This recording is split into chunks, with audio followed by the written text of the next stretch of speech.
Hi, my name is Emma, and at the beginning of 2022, I started attending Reservoir. Throughout my life, I had always regularly attended church, but throughout 2021, I was at a really tough spot in my faith. I had been wrestling with my place in God's church and kingdom, what I believe theologically about pretty much every hot topic in the Christian religion, and even if God was really good, really loving. During this time, I was searching for a church community where I could wrestle with these things and explore my faith without feeling like my community would freak out or condemn me. I yearned for a community where I could talk about these things and get genuine guidance and comfort, rather than a speech trying to convince me of whatever that person held true. During this time, a friend I knew was also in a similar place, and every month or two, we'd talk about how we were navigating these challenges. At a party she hosted in early January 2022, we were talking and quickly got on the topic of Christianity. Very enthusiastically, she said, "I want you to come to church with me." And I knew that for her to say this church had to be pretty great.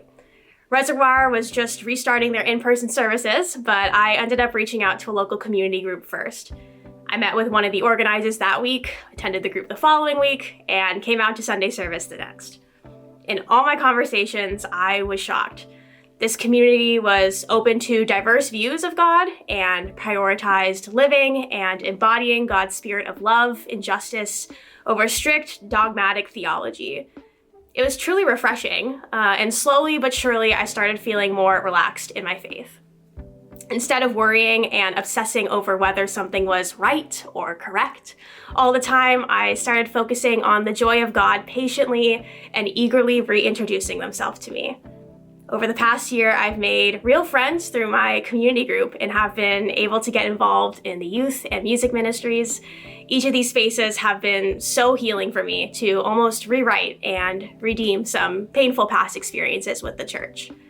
All my life, I've been taught about God's grace and redemption of humanity, and this community finally made it click for me. For the first time, I was overjoyed and enthusiastic about inviting any and all of my friends to church, confident that they would also be welcomed, loved, and accepted, and that they too can safely explore their own faith and expand upon their knowledge of God without limits. I call Reservoir my community and my spiritual home because, simply put, this is where I see and experience God without any asterisks, fine print, or exceptions.